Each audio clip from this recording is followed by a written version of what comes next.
everyone. Welcome to Brown Bag Lunch with me, Laura Collins, the athlete psychotherapist. Thank you so much if you're listening live, if you're listening to the recordings. We're so honored and for you to share your lunch with us today. If you have any questions or comments, don't be shy to put them in the comment or chat section, even if it's far after the recording or after the live version is over, because we want to keep these conversations going. Um, I am so excited for my guest today. It's my dear friend, Ryan Sheehan. Ryan is just multi-talented human being, a great writer, a national team trampoline gymnast, and one of honestly the most wonderful, profound, loving, kind athlete advocates that I've ever met in my entire life. It's true. And I'm so honored. I'm so honored, Ryan, that you're here today. Thank you for being here. Thank you for having me. Today, we're going to be talking about, let's see if I get my greatness. What is it, really? Thought this was very apropos because Ryan and I have had lots of conversations about our experiences as athletes over the years. Um, but first and foremost, Ryan, what's for lunch today? I guess yeah, no, you're behind me right now. So maybe what's for Yeah, breakfast? I'm having my cold brew with some regular milk and brown sugar. That's my go-to right now. So it's still morning Nice. for me. Yeah. Yeah, that's right. That's right. I have the brew that everyone saw. It's still going through. I have got my cold brew as well. For me, I've had a leftovers of pesto pasta. So Mm. everyone, don't forget to nourish, hydrate, especially during these times. I feel like the nation is melting. I hope you are all doing okay wherever you're at. Okay, no time to waste. These 15, 20 minutes go by quite quickly. Ryan, I'm going to start with you. Oh God. Greatness. What is it? Really? What comes up? I've thought about this a lot since you sent this to me, and I definitely see things through like an athlete or a sport lens. And I think when I think of great athletes or great people, it's not just results. Like I think a lot of people base it on results. But for me, greatness or a great athlete is somebody who's on the right side of history consistently and are strong in their convictions. So that's kind of the 2 points that I've landed on, and that it's something that's outside of the gym or outside of sport. It's something bigger. There's an air to it that greatness is bigger than just you or bigger than just your career. There's something bigger to it than just your results. Mhm. Now, you saying that, and what comes up for me is that that is not how I was trained, so to speak. For sure. Like, right, that is definitely a mature, a person who has gone through and has lived experience to land at that place. So, share what you're comfortable with. But what has been your journey to landing at that place of that understanding of greatness? I would also agree that I was not raised in a way that that was what the priority was. But I think growing up, the priority was very much results or making a team or something like that. And that when I went through my inappropriate or abusive experiences in gymnastics, I think my priority shifted into I need to have made those experiences worth it. So I think it was even bigger and more pressure on results or this thing that was going to fill this void of those experiences or what was left with me after those experiences. And I would say my last 6 or 7 years of going to therapy very regularly has helped that. But I think honestly, a lot of it is like deprogramming from sport culture and that not centering my life around results or not centering my life around the sport system that teaches you that you're worth nothing if you don't have results. And that when I look, even think like the athletes that I prioritized or that I looked up to when I was young, like they were just results based. And now when I look around, I really prioritize athletes that do the right thing, say the right thing, stand up for people, leave sport better than they found it. And I was writing about it this morning and I can't think of very many. Like there just aren't a lot of them. And I think when I think of greatness right now, that's really what the priority is. The way we can communicate with the world and the way we can get like our messages out is so much easier than ever. And I don't feel like people are doing enough of being on the right side of history in sport right now. Mm. Any of them coming to mind that you can share that we can like follow or like start listening into? Well, I think like Colin Kaepernick or Steph Curry or people like that that really do big things like that. But I even think just like the small content creators, like it's not huge names, like it's people that are just on the right side of history or calling out, like especially in Canada, calling out hockey culture or the five guys that were charged with sexual assault. Like they're now playing in the NHL. Like people that are calling out those things, like that's what shifts the culture. And I think those are the people that need to be prioritized. And I personally am like a big tennis lover, and I'm very disappointed in so many of these tennis players for not calling out the amount of domestic violence that happens on tour, and that people that are convicted or people that are charged or have credible accusations against them, there just aren't enough people calling them out. Like they're very friendly. Like these people have not suffered any social consequences in their sport for having very, very bad behavior. Hmm. Hmm. Ryan, we've talked about this before, but maybe we could share with our audience. What is your thoughts? Like we see these things out there. They are public. I mean, especially when I was growing up, there was not a lot of public anything. Yeah. And now that it's public and we'll see a little bit of response to it, and then it sort of just, I don't know, dissipates out. Um, what do you think that's about? Well, I think part of it is just like Donald Trump culture of like how fast the news cycle moves. And I think that's like applied to every Mhm. facet of the world now. Like the news cycle just moves so fast. But I think a lot of it is people, I think like even my parents who like weren't big athletes themselves, but they love sport, like their identity and their hobbies are so tied to sport that they don't really want to criticize sport. They want that to be their escape. So even as a fan, Mm, it's hard to watch hockey every night and realize what the culture is providing or what these people did. But I think we criticize the things that we love most. So I'm like, when people criticize us for criticizing sport, I'm like, no, it's because I want it to be better and that I love it and I want it to be better for the next person. So I think, yeah, like the news cycle moves quickly, but it's our job to keep the conversation going to make it better. By us ignoring it, we're not making it any better either. mhm. Yeah, I agree. I agree. It's like I will say it time and time again that the old way, the old guard of being is a lot like a giant iceberg that has been set for a really, really long time. And us trying to have conversations is often like taking a tablespoon and trying to scrape it down. We see that we are building new community, we are building a new iceberg, which is so exciting, but also that previous iceberg, the old one still exists, and we're still having reactions to it. And there's a lot of upholding it because, to your point, like there's a lot of great stuff of sport. There's so much good stuff. We learn so many wonderful things, and that is contributing to our greatness as human beings in this world. And also, there's ugly sides to it too, and that the holding the both and in spaces that can feel a little bit all or nothing. You either win or you lose. I guess with the exception in soccer where you can tie, Yeah. but like for the most part, you win or lose, like that sort of mentality of all or nothing. But what we are having to hold now, as there's lots of us who are trying to heal in sport and create a different, more loving, trauma informed, compassionate sport culture, is that it's going to end up, we're going to be holding both. It's pretty great. Yeah, I don't think sport is good at holding nuance.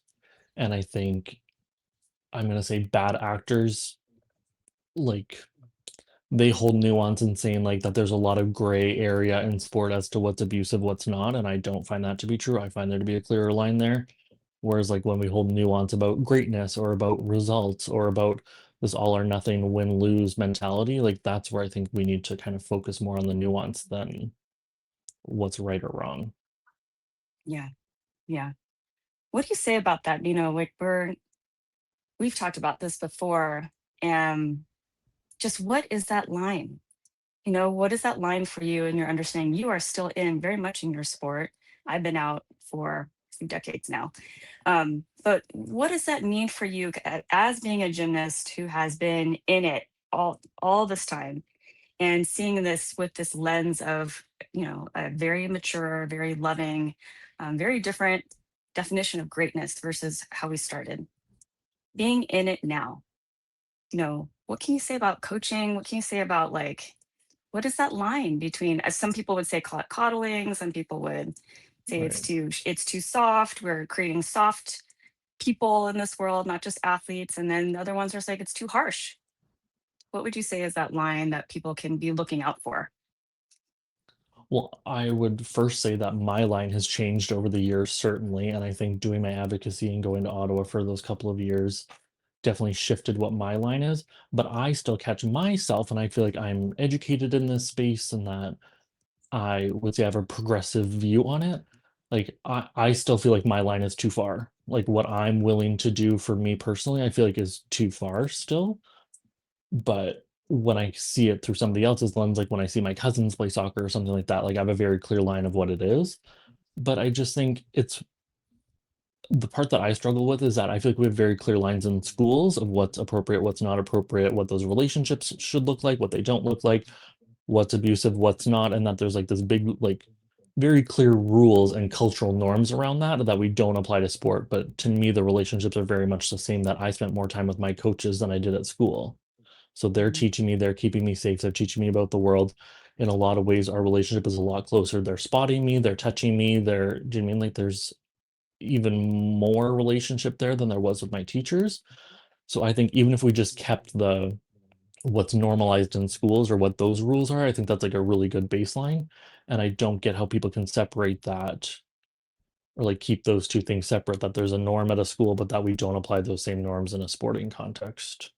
Mhm. Yeah, that reminds me. Not too long ago, recently, I was talking with a person who said that there's a coach that said, a wonderful coach, a really loving, wonderful coach, who said, I'm not an educator. It's not my job to create good humans. My job is to teach the sport that they're teaching. My job is to ensure that this person our athletes have enough skills and technique and fundamentals that as they progress, that we minimize the chance of hurt. Which I thought that was kind of fair too.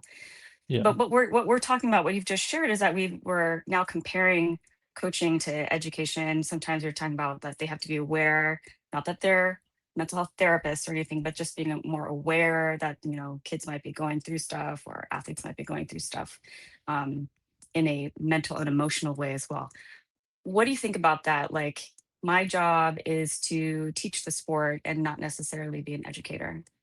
I think first and foremost, like your job is to keep athletes safe. And part of that safety is helping them become good people and teaching them skills of the world. And that we learn so many lessons and so many life skills through sport that you can't separate the two. And I think fundamentally we are educators, whether you're educating somebody about sport, like that's what my coaching always was. Like, yeah, you're educating them, but you're also spending time with them. They're not doing gymnastics 24/7 when you're at the gym. You're having conversations, you're talking about life, you're talking about their families, you're talking about school. And okay, maybe not your responsibility to do that the same way every athlete, it's not their responsibility to be a role model.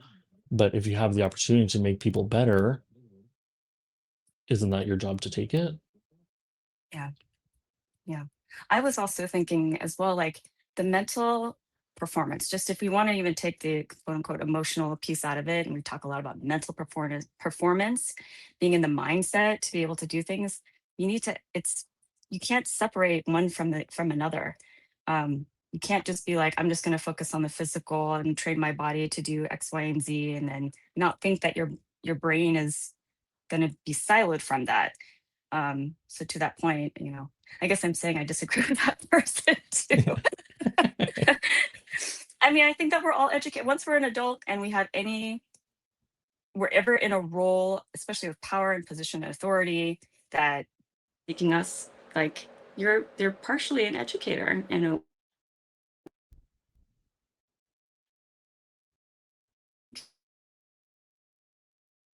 respond to stressful times. There, when people make a mistake and how we respond to that, that translates into, yeah, I still remember if I make a mistake today, some of the same things that my coaches tell me pop up in my head. So, whether you don't think you're an educator and your role is just to be technique and fundamentals, newsflash, your athletes are remembering what you said long after, decades after they've left their sport. Well, I think that's a touch on greatness too. I think, yeah, you can be a good coach and that be your priority. To be a great coach, you're looking at the human as a whole. And that's a life outside of sport, that's their mental health, that's their physical health. And I don't want to say anybody can teach technique, but anybody can learn technique and then like blab that out to somebody. Not everybody can help raise children like to be good people, to be confident people, to be smart people, to have critical thinking. Like that's part of being a great coach is teaching those skills too. Mhm. Yeah, agreed. Ryan, final question before we kind of close up, because I can't believe we're almost over. But when we think about, or when you think about your evolution into the reality that greatness is is more than the results, more than the podium, so to speak. People that are kind of floundering with this, like what are some helpful things? Where can people start to think about and reflect upon their greatness and how to process it? What would you say to them? Okay, you cut out a little bit, but I think I got the gist. I think the part that I was most reluctant to work on, or the most that I was like I had the hardest time accepting when kind of getting to this point, was that there's a lot of grief in this process. What I thought sport was before my abuse, what I thought sport was before I reported my abuse, is very different than what I see sport now. And it's very hard to grieve the dream or what I thought the system was. And I think little by little, if you can just accept that, like for me, like for years, I just journaled about it. And then I started talking to my friends about it. And then I started talking to my non high performance friends. And everybody I know has some kind of experience in sport where it wasn't perfect. And I think having those conversations makes you feel less alone. It gives you the verbiage to talk about it. And I think that that's like whatever way you want to start is just this being honest with yourself. And for me, that was like keeping it to myself for a very long time. And it is a long process. Like you are deprogramming this thing that you were taught every minute of every day for me 25 years before I kind of challenged it. So it's not easy, but I think getting to the other side is very much worth it. Yeah, I love that. So you're saying giving it really giving ourselves space to think about it, to reflect, to come up and hopefully come to a place of acceptance and then grieve the previous ideologies that we had or our images that we had about it, and then lean into community that we are not alone in this. And we certainly are going through this as a village if we want. You don't have to be alone in it. Totally. Yeah. Um, all right. There's a couple things that I wanted to highlight that Ryan has shared. Ryan, can you tell us about the Cool Athlete Club? I would love to. So in my version of advocacy, I was trying to figure out kind of what was next and what I felt like was a hole in the advocacy space. So in the next couple weeks, I'm going to be launching the Cool Athlete Club, which is journal prompts and prompt decks to kind of have these conversations. And then I'm hoping to get into some interviews to talk about athletes' experience. And our priority is just kind of finding some words and to kind of amp up the sport experience literacy in the world, that we have the words and the context to kind of talk about our sport experiences in a better and deeper way. Oh my God, I'm loving this. I'm very excited about ready to tell the world. Please let us know when it launches. Um, Absolutely. Ryan, how can people find you? I feel like I'm on every social media except for X. So I'm on Facebook, Instagram, TikTok, and all of them are at the Ryan Sheehan. Yeah, Mhm. There's Ryan, and you can find Ryan on LinkedIn as well. I also just want to throw out your website. Is that okay if I throw out your website as totally. well? Because Ryan is an amazing writer, and I've really enjoyed reading your musings about your life in France and your life in sport and just sharing your evolution of thought. Everybody, please follow it. It's fantastic, and it's just very soothing and loving, and all the wonderful things that Ryan is. So. If you'd like to connect with me, everybody, you're welcome to just reach out at L Collins LCSW. Ryan, thank you so much for you as usual. Just absolutely amazing. Um, and I just appreciate you being taking the time to be with us today. Thank you. And thank you for everything you're doing. I think this is so important. Everybody, I'm looking forward to seeing you in 2 weeks. And my guest is going to be Neil Palace. He's also a mental performance coach, as a CMTC, I believe, and also an LCSW. So that'll be exciting. Um, Brian, love you so much. And everyone, thank you so much for taking this time. I hope you take this and think about your own greatness today. Appreciate you all. Have a great day.